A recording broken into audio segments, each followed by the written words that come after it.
ಕೃಷ್ಣಾಯ ವಾಸುದೇವಾಯ ಹರಯೇ ಪರಮಾತ್ಮನೆ ಪ್ರಣತಕ್ಲೇಶನಾಶಾಯ ಗೋವಿಂದಾಯ ನಮೋ ನಮಃ. ವಿಷ್ಣು ತೀರ್ಥರು ರಚಿಸಿದಂಥ ಭಾಗವತ ಸಾರೋದ್ಧಾರದ 18ನೇ ಪದ್ಯ ಇದು. ರಾಜವಿರಾಗ ಪ್ರಕರಣ. ಪರೀಕ್ಷಿತ ರಾಜನಿಗೆ ವೈರಾಗ್ಯ ಹೇಗೆ ಬಂತು ಅನ್ನೋದನ್ನ ವರ್ಣಿಸುವುದನ್ನ ನಾವೀಗ ನೋಡ್ತಾ ಇದ್ದೀವಿ. ಯದಾ ಪರೀಕ್ಷಿತ್ ಕುರುಜಾಂಗಲೇ ವಸನ್ ಕಲಿಂ ಪ್ರವಷ್ಟಂ ನಿಜ ಚಕ್ರವರ್ತಿತೆ ನಿಶಮ್ಯ ವಾರ್ತಾ ಮನತಿಪ್ರಿಯಾಂ ತತಃ ಶರಾಸನಂ ಸಂಯುಗ ರೋಚಿರಾದದೆ. ಇದು ಭಾಗವತದ 1ನೇ ಸ್ಕಂದದ 16ನೇ ಅಧ್ಯಾಯದ 11ನೇ ಶ್ಲೋಕ. ಏವಂ ಪೃಷ್ಟಸ್ಯ ಉತ್ತರಂ ವದನ್ ಯತ್ತ್ವಯೋಕ್ತಂ ಮಹಾಭಾಗವತತ್ವಂ ಅಖಂಡಾಧಿಪತಿತ್ವಂ ಚೇತಿ ಉಭಯಂ ತತ್ ಸತ್ಯಂ ಇತಿ ತದುಪಪಾದಕಂ ತನ್ಮಾಹಾತ್ಮ್ಯಂ ಕಲಿನಿಗ್ರಹ ರೂಪಂ ತತ್ ಶ್ರೋತೃಣಾಂ ಕಲಿಭಾತಃ ಕದಾಪಿ ನ ಭವೇತ್ ಇತ್ಯಾಶಯೇನ ಶ್ಲೋಕತ್ರಯೇಣ ಅಂತ ವಿಷ್ಣು ತೀರ್ಥರು ಅದಕ್ಕೆ ವ್ಯಾಖ್ಯಾನ ಬರೆದಿದ್ದಾರೆ.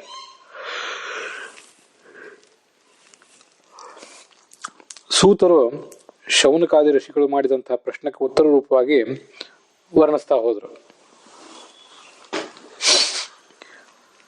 ಈ ಕುರು ಸಾಮ್ರಾಜ್ಯದಲ್ಲಿ ಪರೀಕ್ಷಿತಿದ್ದ, ಅದಕ್ಕೆ ರಾಜನಾಗಿ ಕಲಿಪ್ರವೇಶ ಆಗಿದೆ ಅಂತ ಒಂದು ಸುದ್ದಿ ಬಂತು ಅವನಿಗೆ. ತನ್ನ ರಾಜ್ಯದಲ್ಲಿ ಕಲಿಪ್ರವೇಶ ಆಗಿದೆ ಅಂತ ಒಂದು ಕೆಟ್ಟ ವಾರ್ತೆ, ದುಃಖದಾಯಕವಾದ ವಾರ್ತೆ. ಕೂಡಲೇ ಬಿಲ್ಲನ್ನ ಕೈಯಲ್ಲಿ ತಗೊಂಡ ಎಲ್ಲ ಕಡೆ ದಿಗ್ವಿಜಯ ಮಾಡಲಿಕ್ಕೆ ತೊಡಗಿದೆ. ಎಲ್ಲರಿಂದ ಕಪ್ಪ ಕಾಣಿಕೆ ಸ್ವೀಕಾರ ಮಾಡಿದ. ತನ್ನನ್ನ ಮತ್ತೆ ತನ್ನ ಪೂರ್ವಜರಾದಂತಹ ಪಾಂಡವರನ್ನ, ಕೃಷ್ಣನನ್ನ ಸ್ತುತಿಸುವಂತಹ ಜನರಿಗೆ ಏನೆಲ್ಲವನ್ನು ದಾನ ಮಾಡಿದ.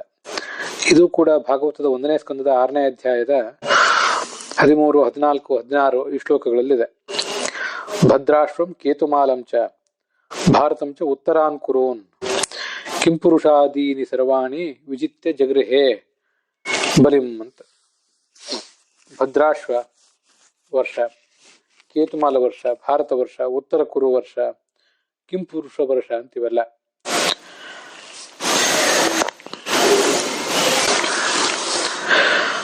ಸಪ್ತದ್ವೀಪವತಿ, 7 ದ್ವೀಪಗಳುಳ್ಳದ್ದು ಈ ಭೂಮಿ ಅಂತ ಏನಿದೆ, ಆ 7 ದ್ವೀಪಗಳಿಂದ ಕೂಡಿದಂತಹ ಭೂಮಿಯ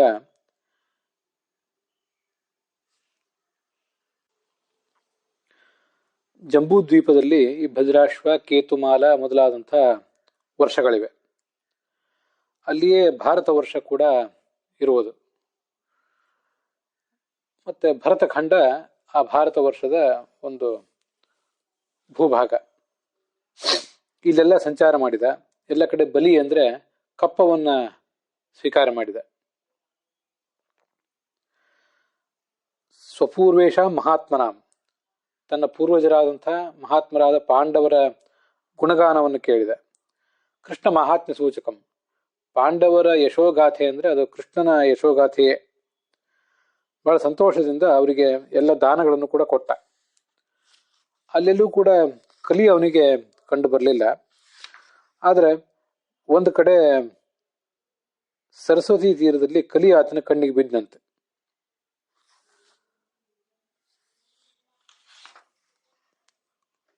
ಅಲ್ಲಿ ಆ ಯಮಧರ್ಮ, ಧರ್ಮಾಭಿಮಾನಿ ದೇವತೆ, ಅವನು ಎತ್ತಿನ ರೂಪದಲ್ಲಿದ್ದ. ಭೂದೇವಿ ಒಂದು ಹಸುವಿನ ರೂಪದಲ್ಲಿ ಇದ್ದಳು.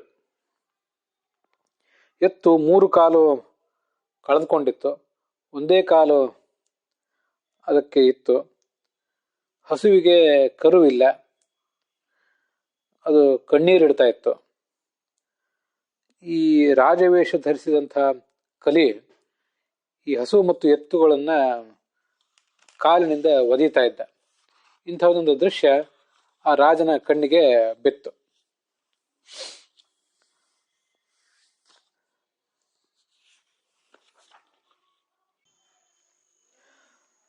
ಪುಸ್ತಕವನ್ನು, ಭಾಗವತ ಸಾರೋದ್ಧಾರ ಪುಸ್ತಕವನ್ನು ಹಿಡಿದು ಈ ಪ್ರವಚನವನ್ನು ಆಲಿಸುವವರು ಆ ಶ್ಲೋಕಗಳನ್ನು ಸ್ವಲ್ಪ ಗಮನಿಸಬೇಕು. ಅವು ಮೂಲ ಶ್ಲೋಕದಲ್ಲಿ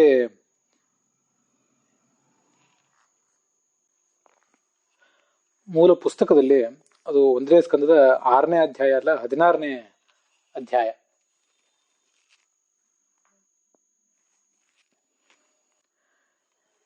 ಈ ಭಾಗವತ ಸಾರೋದ್ಧಾರದ ವ್ಯಾಖ್ಯಾನದಲ್ಲಿ ಇಲ್ಲದೇ ಇರುವಂತಹ ಕೆಲವು ಶ್ಲೋಕಗಳನ್ನ ಮಧ್ಯೆ ಮಧ್ಯೆ ಉದ್ಧರಿಸ್ತಾ ಇರ್ತೇನೆ. ಧರ್ಮ ಪದೇನ ಏಕೇನ ಚರನ್ ವಿಚ್ಛಾಯಾಮುಪಲಭ್ಯಗಾಂ ಪೃಚ್ಛತಿ ಸ್ಮ ಅಶ್ರುವದನಾಂ ವಿವತ್ಸಾಮಿವ ಮಾತರಂ ಅಂತ ಈಗದು ಬಂದಿದೆ. ಧರ್ಮ ಮತ್ತೆ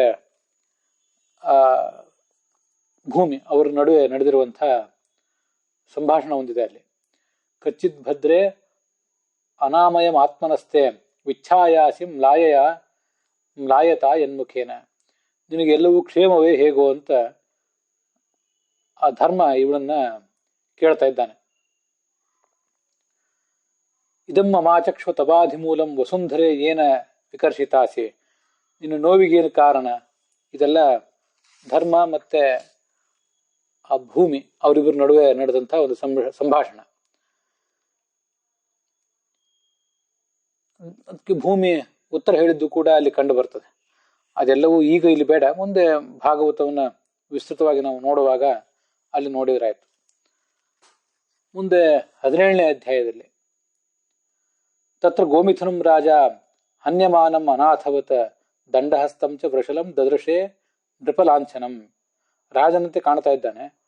ಒಬ್ಬ ಅಸಂಸ್ಕೃತನಾದ ಶೂದ್ರ ಈ ವ್ಯಕ್ತಿ ಆ ಗೋವುಗಳನ್ನ ಕಾಲಿನಿಂದ ವಜಿತಾ ಇದ್ದಾನೆ.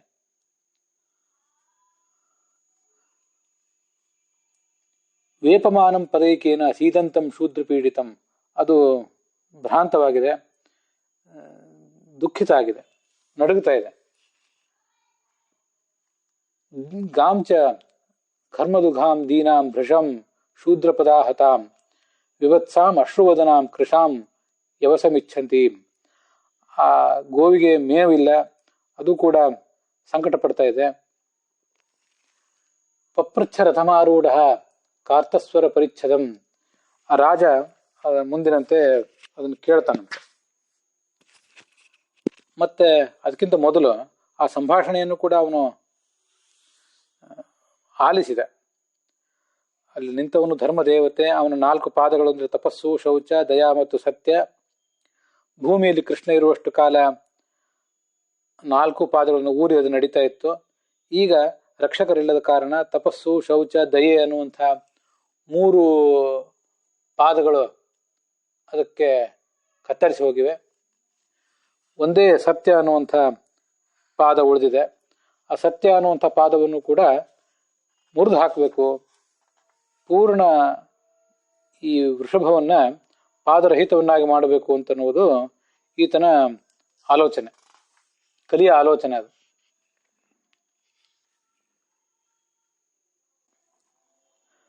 ಮುಂದೆ ಈ ಒಂದು ಅನ್ಯಾಯವನ್ನು ನೋಡಿ ಆ ರಾಜನಿಗೆ ಸಿಟ್ಟು ಬಂದು ಅವನು ಆ ಕಲಿಯನ್ನು ನಿಗ್ರಹಿಸಬೇಕು ಅಂತ ಹೋದ. ಆದರೆ ಕಲಿ ಆತನಿಗೆ ಶರಣಾಗತನಾದ ಅಂತ ಕಂಡು ಬರ್ತದೆ.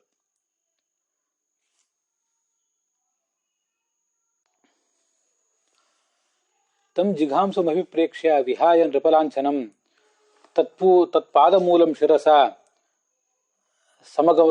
ಸಮಾಗಾತ್ ಭಯವಿಹ್ವಲ. ಪರೀಕ್ಷಿತನ ಪಾದಗಳಿಗೆ ಬಿದ್ದ ಆ ಕಲಿ. ಪತಿತಂ ಪಾದಯೋರ್ವೀರ ಕೃಪಯಾ ಧೀನವತ್ಸಲ ಶರಣ್ಯೋ ನಾವದೀಚ್ಛೋಕ್ಯ ಆಹ ಚೇದಂ ಹಸನ್ನಿವ.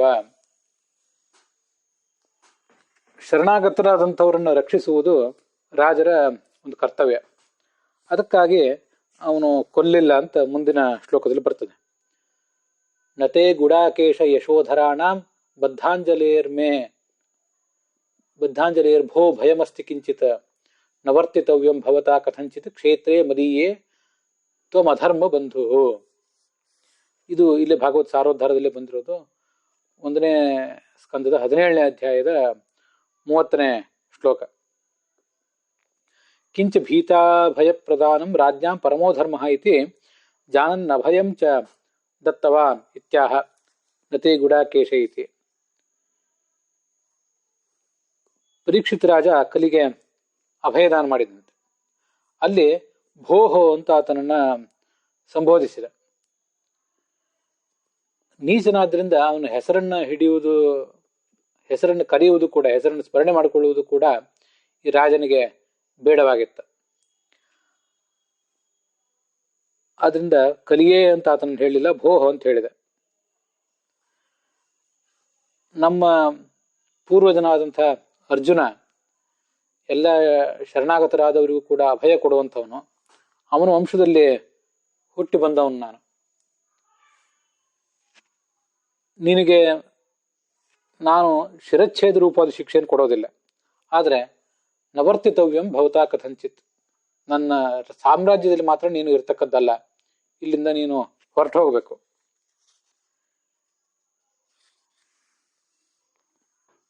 ಯಾಕೆಂದ್ರೆ ನಿನಗೆ ಅಧರ್ಮ ಮಾಡುವಂಥವರೇ ಬಂಧುಗಳು.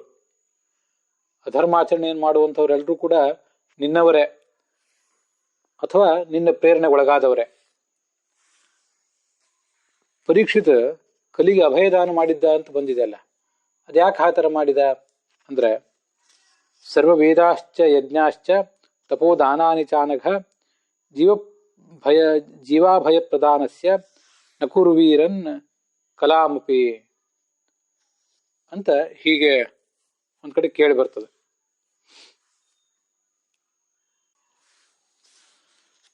ನಾವು ಆಚರಿಸುವಂಥ ಎಲ್ಲ ಯಜ್ಞಗಳು, ಮಾಡುವಂಥ ಎಲ್ಲ ಅಧ್ಯಯನ ಮಾಡುವಂಥ ಎಲ್ಲ ವೇದಗಳು, ತಪಸ್ಸು, ದಾನ ಇವೆಲ್ಲವೂ ಕೂಡ ಈ ಶರಣಾಗತರಾದವರಿಗೆ ಅಭಯದಾನ ಮಾಡುವ ಒಂದು ಕಾರ್ಯಕ್ರಮ ಏನಿದೆ, ಅಂಥ ಒಂದು ಧರ್ಮ ಏನಿದೆ, ಆ ಧರ್ಮದ 16ನೇ ಒಂದು ಭಾಗಕ್ಕೂ ಕೂಡ ಸಮಾನ ಅಲ್ಲ.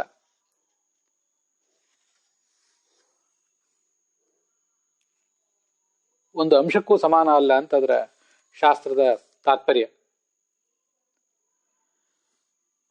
ಅದಕ್ಕಾಗಿ ಆತನನ್ನು ಬಿಟ್ಟ. ಹಾಗಾದ್ರೆ ಅವನು ಎಲ್ಲಿ ಇರಬೇಕು, ಅದಕ್ಕೂ ಕೂಡ ಒಂದಿಷ್ಟು ಮಾರ್ಗವನ್ನು ತೋರಿಸಿದ ಅಂತ ಹೇಳ್ತಾರೆ. ತ್ವಾಂ ವರ್ತಮಾನಂ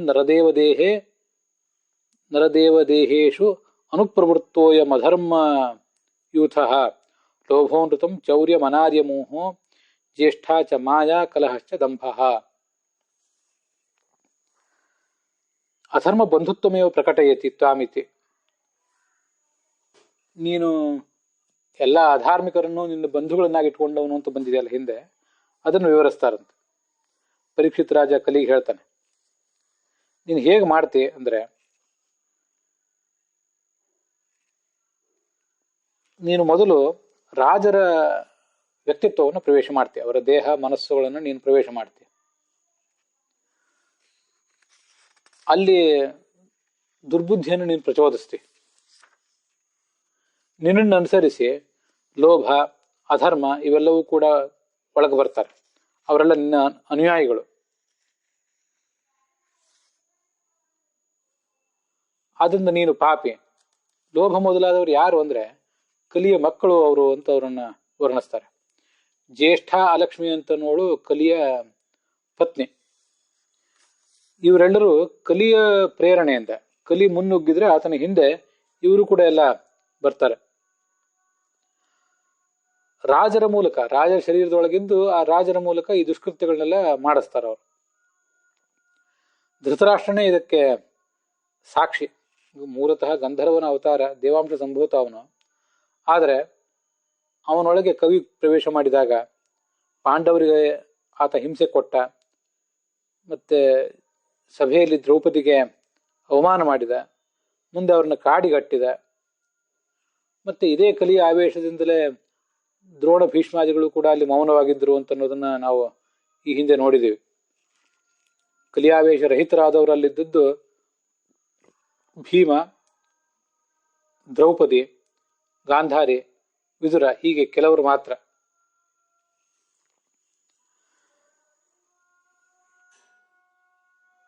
ಆದ್ದರಿಂದ ಪರೀಕ್ಷಿತ ಹೇಳಿದ, ನೀನು ನನ್ನ ರಾಜ್ಯದಲ್ಲಿ ಇರಬಾರದು. ಆದ್ರೆ ಆತ ಹೋಗ್ಬೇಕೆಲ್ಲಿಗೆ?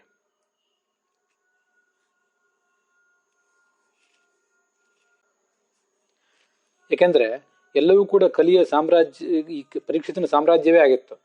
ಅವನು ಹೋಗ್ಬೇಕೆಲ್ಲಿಗೆ ಅಂತ ಹೀಗೊಂದು ಪ್ರಶ್ನೆ ಬರ್ತದೆ. ಯತ್ರ ಕ್ವಬಾಥ ವತ್ಸ್ಯಾಮಿ ಸಾರ್ವಭೌಮ ತವಾಜ್ಞೆಯ ಲಕ್ಷಯೇ ತತ್ರಾಪಿ ತ್ವಾಂ ಆತ್ತೇಷು ಶರಾಸನಂ. ಅವನು ಕೇಳಿದಂತೆ, ಇದು 17ನೇ ಅಧ್ಯಾಯದಲ್ಲಿ 35ನೇ ಶ್ಲೋಕ. ಎಲ್ಲಿ ಹೋದ್ರೂ ನೀನು ಬಿಲ್ಲು ಬಾಣಗಳನ್ನು ಎತ್ಕೊಂಡು ಬರುವುದು ನನಗೆ ಕಾಣಿಸ್ತದೆ. ತನ್ಮೇ ಧರ್ಮಭೃತಾಂ ಶ್ರೇಷ್ಠ ಸ್ಥಾನಂ ನಿರ್ದೇಷ್ಟುಮರ್ಹಸಿ. ನಿನ್ನ ಶಾಸನಕ್ಕೆ ನಾನು ಅಡಿಯಾಳಾಗೇ ಇರ್ತೇನೆ, ಆದ್ರೆ ನಾನು ಹೋಗ್ಬೇಕೆಲ್ಲಿ ಅಂತ ಅನ್ನೋದನ್ನ ನೀನು ನನಗೆ ತಿಳಿಸು ಅಂತ ಇದ್ದಾನೆ ಅವನು.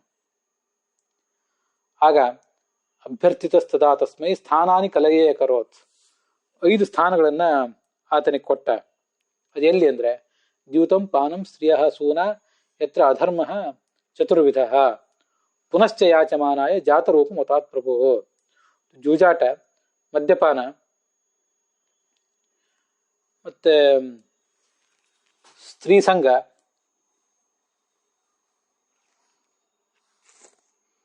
ಮತ್ತು ಪಾಪಾಚಾರ, ಹೀಗೆ 5 ಸ್ಥಾನಗಳನ್ನು ಕೊಟ್ಟ. ಕೊನೆಗೆ ಇನ್ನೂ ಒಂದು ಸ್ಥಾನ ಬೇಕು ಅಂತ ಹೇಳಿದಾಗ ಸಂಪತ್ತು, ಬಂಗಾರ, ಅದು ಒಂದನ್ನು ಕೊಟ್ಟ ಅಂತ ಹೀಗೆ ಅಲ್ಲಿ ಕಂಡು ಬರ್ತದೆ. ನಮಗೆ ಈ ಕಥೆಯನ್ನು ಓದುವವರಿಗೆ ಹೀಗೊಂದು ಜಿಜ್ಞಾಸೆ ಬಂದಿತ್ತು. ಈ ಒಂದು 5 ಸ್ಥಳದಲ್ಲಿ ಆದ್ರೂ ಇದ್ದು ದುಷ್ಕೃತ್ಯಗಳನ್ನು ಮಾಡ್ಲಿಕ್ಕೆ ಕಲಿಯೇ ಅವಕಾಶ ಕೊಟ್ಟ ಹಾಗಾಯ್ತಲ್ಲ, ಕಲಿಗೆ ರಾಜನೇ ಅವಕಾಶ ಕೊಟ್ಟ ಹಾಗಾಯ್ತಲ್ಲ ಅಂತ.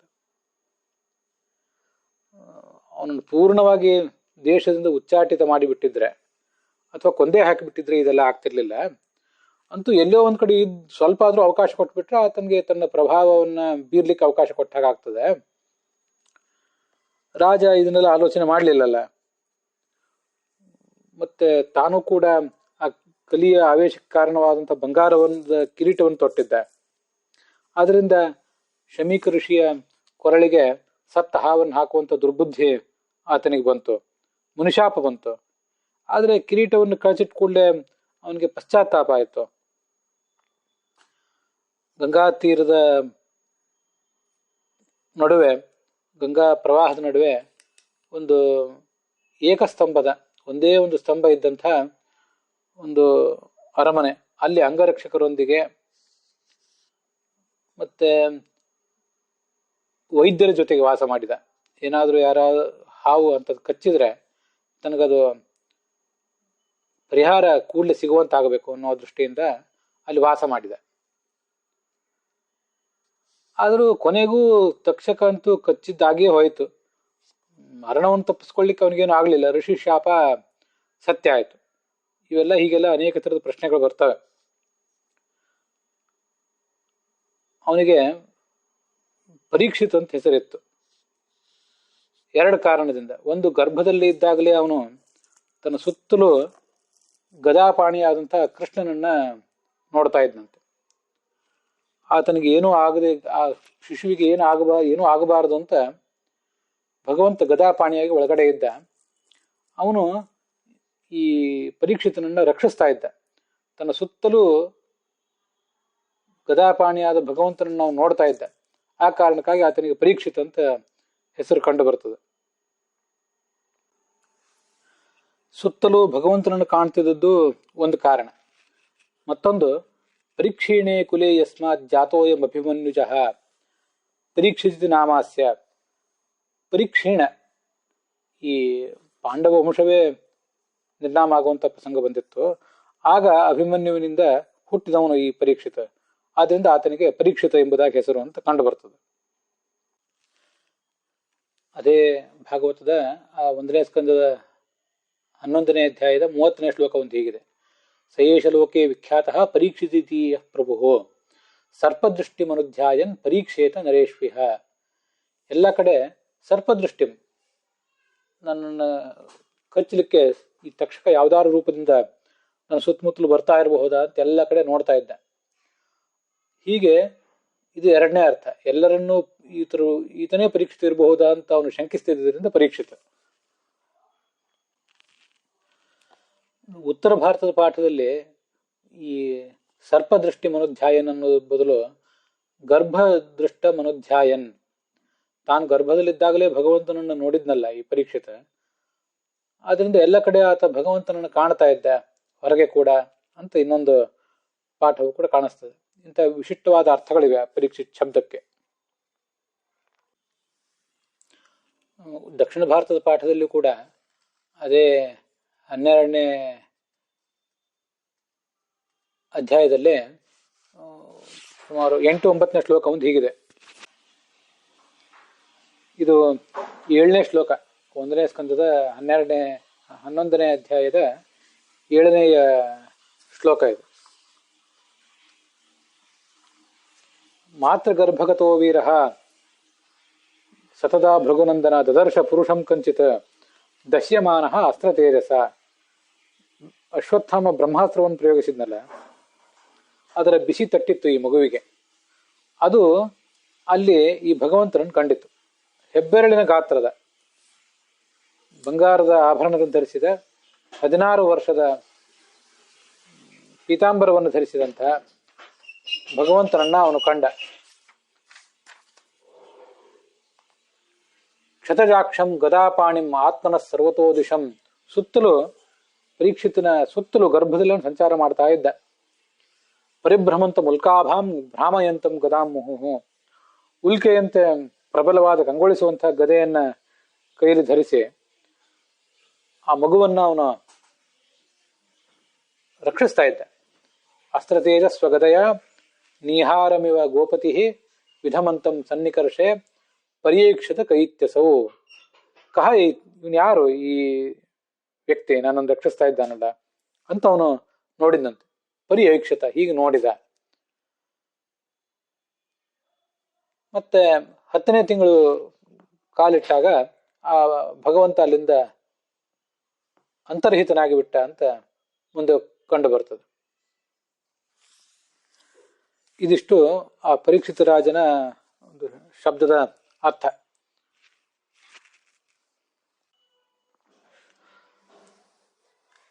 ಅಂತೂ ಇದೆಲ್ಲವನ್ನು ಗಮನಿಸಿದರೆ ಅವನಿಗೆ ಪರೀಕ್ಷಿತ ಅಂತ ಹೀಗೆ ಹೆಸರಿತ್ತು.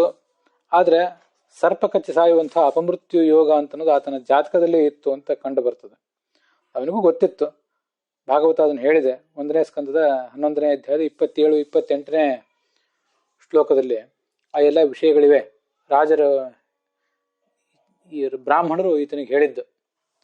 ಬ್ರಾಹ್ಮಣಾವೂಚು ಪಾರ್ಥ ಪ್ರಜಾವಿತ ಸಾಕ್ಷಾತ್ ಇಕ್ಷ್ವಾಕುರಿವ ಮಾನವ ಬ್ರಹ್ಮಣ್ಯ ಸತ್ಯಸಂಧಶ್ಚ ರಾಮೋ ದಾಶರಥಿರಿಯತ.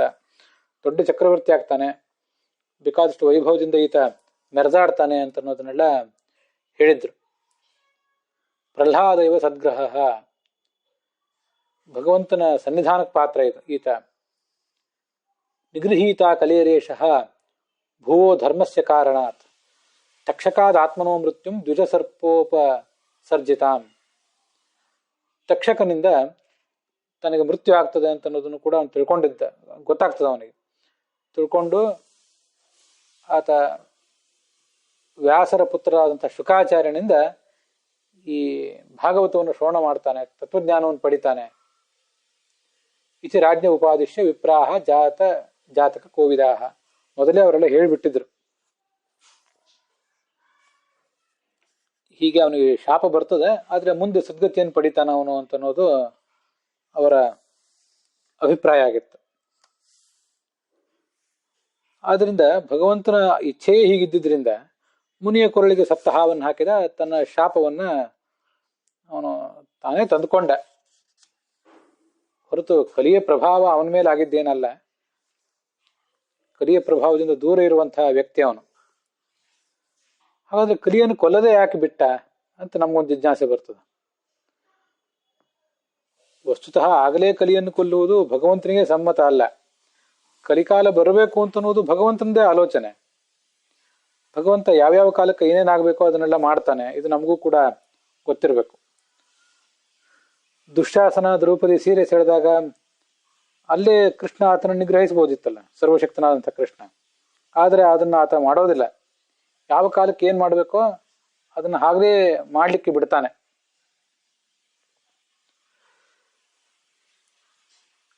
ಹೀಗೆ ಕೃಷ್ಣನ ಮನೋಗತವನ್ನ ತಿಳ್ಕೊಂಡಂಥ ಒಂದು ರಾಜ.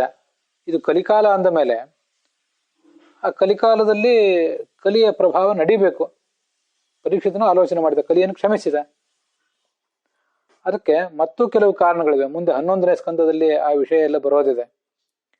ಕಲಿಂ ಸಭಾಜಯಂತ್ಯಾರ್ಯಾ ಗುಣಜ್ಞಾ ಸಾರಕೋವಿದ ಇತ್ರ ಸಂಕೀರ್ತನೇನೈವ ಸರ್ವ ಸ್ವಾರ್ಥೋಭಿಲಭ್ಯತೆ ಅಂತ 11ನೇ ಸ್ಕಂದದ 5ನೇ ಅಧ್ಯಾಯದ 36ನೇ ಶ್ಲೋಕ. ಅದು ಗುಣಜ್ಞಾ, ದೊಡ್ಡ ದೊಡ್ಡ ಜ್ಞಾನಿಗಳು ಕೂಡ ಈ ಕಲಿಯ ರಾಜ್ಯಭಾರವನ್ನ ಪ್ರಶಂಸೆ ಮಾಡ್ತಾರಂತೆ.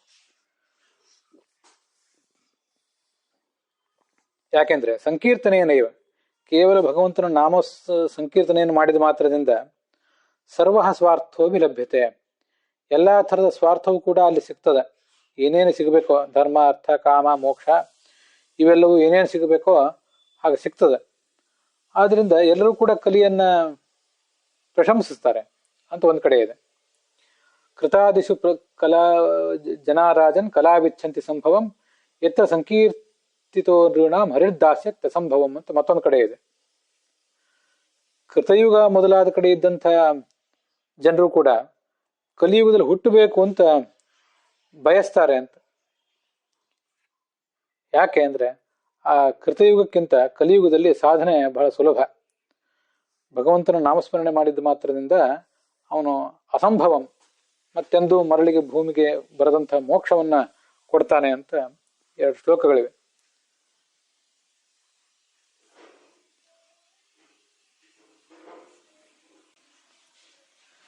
ಕುಶಲಾನಿ ಆಶು ಸಿದ್ಧಂತೆ ನೇತರಾಣಿ ಕೃತಾನಿ ಯತ್.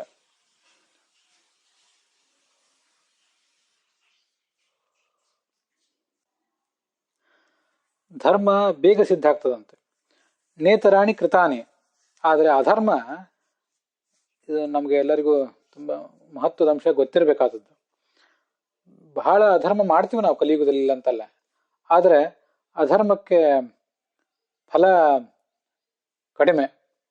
ಪಾಪ ಕಾರ್ಯ ಬೇಗ ಫಲಿಸೋದಿಲ್ಲ, ಪುಣ್ಯ ಕಾರ್ಯ ಬೇಗ ಫಲಿಸ್ತದೆ. ಇಂಥದ್ದೊಂದು ಮಹತ್ವ ಕಲಿಯುಗದಲ್ಲಿದೆ.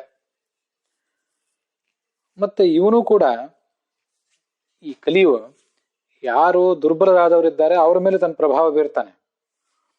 ಭಗವಂತನ ಭಕ್ತರಾದಂಥ ಧೀರರಲ್ಲಿ ಅವನ ಆಟ ನಡೆಯೋದಿಲ್ಲ ಅಂತ ಹೇಳಿದ್ದಾರೆ. ಇಂಥ ಬಹಳ ಇಷ್ಟವಾದಂಥ ಕಾಲ ಇದು. ಆದ್ರಿಂದ ಕಲಿಯನ್ನ ಕೊಲ್ಲುವುದು ಬೇಡ ಅಂತ ಇವನು ಆಲೋಚನೆ ಮಾಡಿದ. ಮತ್ತೆ ಕಲಿಯನ್ನು ಕೊಲ್ಲುವುದು ಶಕ್ಯ ಇಲ್ಲ ಕೂಡ. ಕಲಿ ದುರ್ಯೋಧನ ರೂಪದಿಂದ ಹುಟ್ಟಿದ್ದ, ಅವನನ್ನು ಕೊಂದು ಹಾಕಿದ್ರು. ಆದ್ರೆ ಮತ್ತೆ ಅವನು ಮೂಲ ರೂಪದಿಂದ ಕಾರ್ಯವನ್ನು ಮಾಡ್ತಾನೆ ಇದ್ದಾನೆ. ಈ ಬ್ರಹ್ಮಕಲ್ಪ ಏನಿದೆ, ಈ ಬ್ರಹ್ಮಕಲ್ಪ ಮುಗಿಯುವವರೆಗೂ ಆ ಕಲಿ ಇರ್ಬೇಕೇ ಅಲ್ವ. ಅವನನ್ನು ಪೂರ್ಣವಾಗಿ ಕೊಲ್ಲಿಕ್ಕೆ ಸಾಧ್ಯವೂ ಇಲ್ಲ. ಆ ಜೀವವನ್ನು ನಾಶಪಡಿಸೋದು ಸಾಧ್ಯ ಇಲ್ಲ, ಅವನ ದೇಹವನ್ನ ನಾಶಪಡಿಸಿಯೂ ಉಪಯೋಗ ಇಲ್ಲ. ಇದು ನನ್ನ ವಿಶ್ಲೇಷಣೆ. ಮತ್ತೆ ತನ್ನ ಕಾರ್ಯವನ್ನು ಮಾಡ್ತಾನೆ ಇರ್ತಾನೆ. ಯಾರನ್ನು ಯಾವ ಕಾಲಕ್ಕೂ ಪೂರ್ಣವಾಗಿ ನಾಶಪಡಿಸೋದು ಸಾಧ್ಯ ಇಲ್ಲ. ಅವರವರು ತಮ್ಮ ಸಾಧನೆಯನ್ನು ಪೂರ್ಣ ಮಾಡಿಕೊಂಡು ಮುಕ್ತಿಗೋ ಮತ್ತೆ ತಮಸ್ಸಿಗೋ ಹೋಗ್ತಾರೆ. ಅವನ ಪ್ರಭಾವ ತಗ್ಗಿಸ್ಲಿಕ್ಕಂತೂ ಶಕ್ತಿ ಇದೆ, ಒಂದು ಸಾಧ್ಯ ಇದೆ. ಅದಕ್ಕೆ ಅವನು ಪ್ರಯತ್ನ ಮಾಡಿದ ಅಂತ ನಾವು ಅದನ್ನು ತಿಳ್ಕೊಳ್ಬಹುದು. ಕೆಲವು ವಿಷಯಗಳಲ್ಲಿ ಆತನಿಗೆ ಅವಕಾಶ ಕೊಟ್ಟ ಈ ರಾಜ ಅಂತ ಬಂದದಲ್ಲ, ಅಲ್ಲಿ ಈ ದ್ಯೂತ ಮತ್ತು ಮದ್ಯಪಾನಗಳು ಕ್ಷತ್ರಿಯ ಮೊದಲಾದ ವರ್ಣದವರಿಗೆ ಅದು ವಿಹಿತವೇ, ಅನಿಷಿದ್ಧನೇ. ಅದು ಮಾಡಲೇಬೇಕು ಅಂತಲ್ಲ, ಮಾಡುವುದಾದ್ರೆ ಮಾಡಬಹುದು. ಮುಂದೆ ಭಾಗವತದ 11ನೇ ಸ್ಕಂದದಲ್ಲಿ ಅದು ಬರೋದಿದೆ. ಮದ್ಯಪಾನ ಅನ್ನುವುದು ಅವರಿಗೆ ಸೋಮಪಾನ ಇದ್ದಂತೆ. ವ್ಯವಾಯ ಯಜ್ಞೆ ಮದ್ಯಂತು ಸೋಮಾತ್ಮಕದ ಇಷ್ಯತೆ ಅಂತ ಬಂದಿದೆ. ತಮ್ಮ ಸ್ತ್ರೀಯರ ಜೊತೆ ಅವರು ನಡೆಸುವಂತ ದಾಂಪತ್ಯ ಕ್ರಿಯೆಯಲ್ಲಿ ಅವರಿಗೆ ಆ ದಾಂಪತ್ಯ ಕ್ರಿಯೆ ಅನ್ನೋದೊಂದು ಯಜ್ಞ. ಅಲ್ಲಿ ಈ ಮದ್ಯಪಾನ ಅನ್ನೋದೊಂದು ಸೋಮರಸದಂತೆ ಅಂತ. ಮತ್ತೆ ಸ್ತ್ರೀ ಸಂಘ ಅಂತ ಅನ್ನೋದು ಗೃಹಸ್ಥಾಶ್ರಮಿಗಳಿಗೆ ವಿಹಿತನೆ. ಯಜ್ಞದಲ್ಲಿ ಪಶು ಹಿಂಸೆ ನಡೆದ್ರೆ ಅದು ವಿಹಿತನೆ. ಶರೀರ ಪವಿತ್ರವಾಗಿರಬೇಕು, ಆರೋಗ್ಯವಂತವಾಗಿರಬೇಕು ಎಂಬ ದೃಷ್ಟಿಯಿಂದ ಬಂಗಾರವನ್ನು ಧರಿಸಿದರೂ ಅಲ್ಲಿ ದೋಷ ಏನಿಲ್ಲ.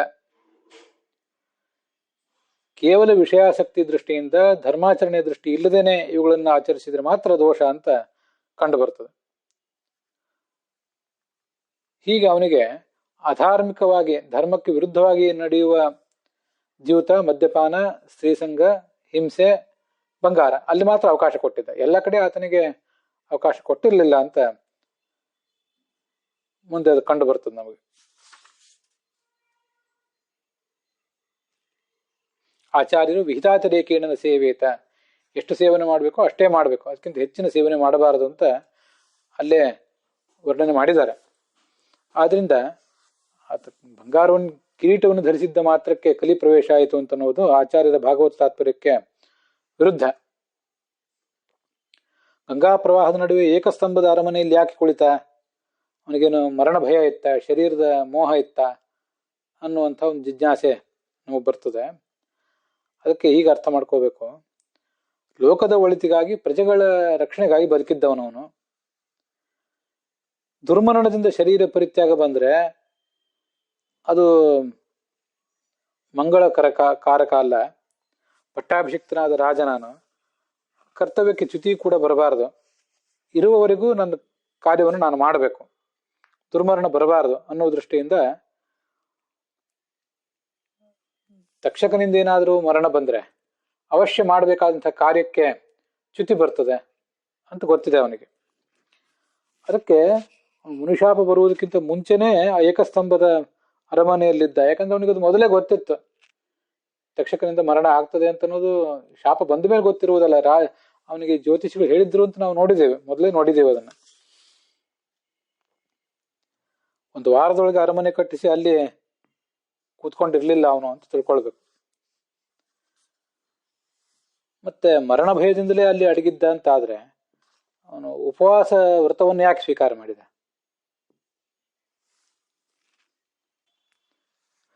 ಮರಣ ಭಯ ಆತನಿಗಿತ್ತು ಅಂತ ಭಾವಿಸ್ಬೇಕಾಗಿಲ್ಲ. ಮರಣ ಭಯ ಇದ್ದಿದ್ದಾದ್ರೆ ಅವನಿಗೆ ಮುನಿಶಾಪದಿಂದ ಶಾಪ ಪ್ರಯುಕ್ತವಾದ ಮರಣ ಭಯ ಅಲ್ಲಿತ್ತು ಅಂದ್ರೆ ಶಾಪ ಬರುವುದಕ್ಕಿಂತ ಮುಂಚೆ ಯಾಕೆ ಅಲ್ಲಿ ಹೋಗಿ ಆ ಅರಮನೆಯಲ್ಲಿ ಇರ್ತಿದ್ದ? ಇದನ್ನೆಲ್ಲ ನಾವು ಗಮನಿಸ್ಬೇಕಾಗ್ತದೆ. ಅರಮನೆಗೆ ಹೋಗಿ ಬಂಗಾರದ ಕಿರೀಟವನ್ನು ಇಳಿಸಿದ ಮೇಲೆ ತಾನು ಮುನಿಗೆ ಅಪಚಾರ ಮಾಡಿದೆ ಅಂತ ಪಶ್ಚಾತ್ತಾಪ ಪಟ್ಟ ಅಂತ ಕೆಲವರು ಅಂತಾರೆ. ಅದು ಕೂಡ ಸರಿಯಲ್ಲ.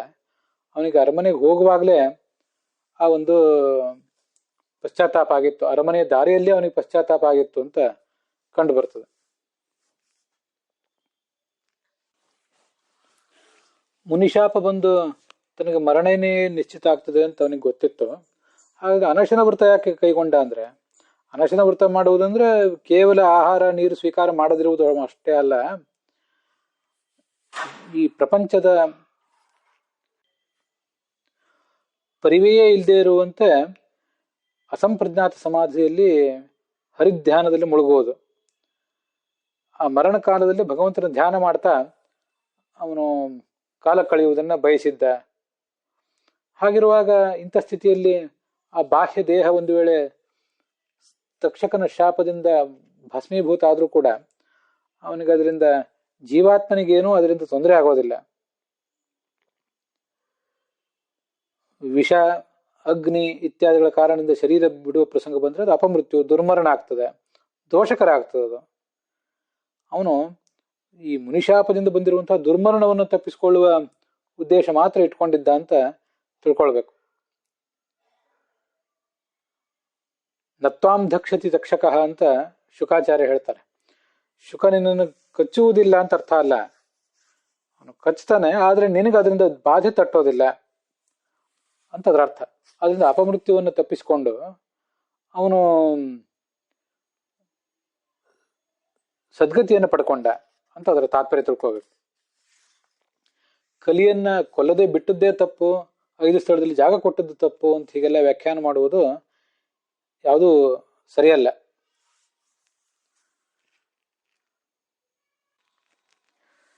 ಹೀಗೆ ಪರೀಕ್ಷಿತ ಯಾವ ಕಾರಣಕ್ಕೂ ಕೂಡ ದುಡುಕಿದ್ದಲ್ಲ, ಎಲ್ಲವನ್ನು ಆಲೋಚನೆ ಮಾಡಿಯೇ ಕಾರ್ಯ ಮಾಡ್ತಿದ್ದ ಅವನು.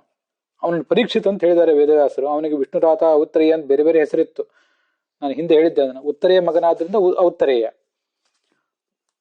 ವಿಷ್ಣು ಅಂತ ಕೃಷ್ಣ, ಅವನಿಂದ ರಕ್ಷಿಸಲ್ಪಟ್ಟವನಾದ್ರಿಂದ ವಿಷ್ಣುರಾತ ಅಂತ ಇವನಿಗೆ ಹೆಸರು. ಆದ್ರೂ ಪರೀಕ್ಷಿತ್ ಅಂತ ಮತ್ತೆ ವ್ಯಾಸರ ಅವನನ್ನ ವರ್ಣನೆ ಮಾಡಿದ್ದಾರೆ. ಅಂತ ಮಹಾಭಾಗವತ ಅವನು. ಆ ಉಪವರ್ಣಿತಮೇತದ್ವಹ ಪುಣ್ಯಂ ಪಾರೀಕ್ಷಿತಂ ಮಯ ವಾಸುದೇವ ಕಥೋಪೇತಂ ಆಖ್ಯಾನಂ ಯದಪೃಚ್ಛತ. ಈ ಪರೀಕ್ಷಿತನ ಕಥೆಯನ್ನು ಕೇಳಿದ್ರೆ, ಪರೀಕ್ಷಿತ ಕಲಿ ನಿಗ್ರಹವನ್ನು ಮಾಡಿದ ಕಥೆಯನ್ನು ಕೇಳಿದ್ರೆ ಅದರಿಂದ ಮಹಾಪುಣ್ಯ ಇದೆ. ಮತ್ತೆ ಕಲಿಯ ಬಾಧೆ ಪರಿಹಾರ ಆಗ್ತದೆ ಅಂತೆಲ್ಲ ವರ್ಣನೆ ಕಂಡು ಬಂದಿದೆ. ಪುಣ್ಯಂ ಪಾರೀಕ್ಷಿತಂ, ಪರೀಕ್ಷಿತನ ಪರೀಕ್ಷಿತನ ಕಥೆ ಪುಣ್ಯಕರ ಅಂತ ಸೂತರು ಶೌನಕರಿಗೆ ವರ್ಣನೆ ಮಾಡಿದ ಪ್ರಸಂಗ ಇದೆ. ಅಲ್ಲಿಗೆ ಈ 20ನೇ ಶ್ಲೋಕ ಸಮಾಪ್ತವಾಗಿದೆ. ಇವತ್ತಿನ ಈ ಭಾಗವು ಕೂಡ ಸಮಾಪ್ತವಾಗಿದೆ.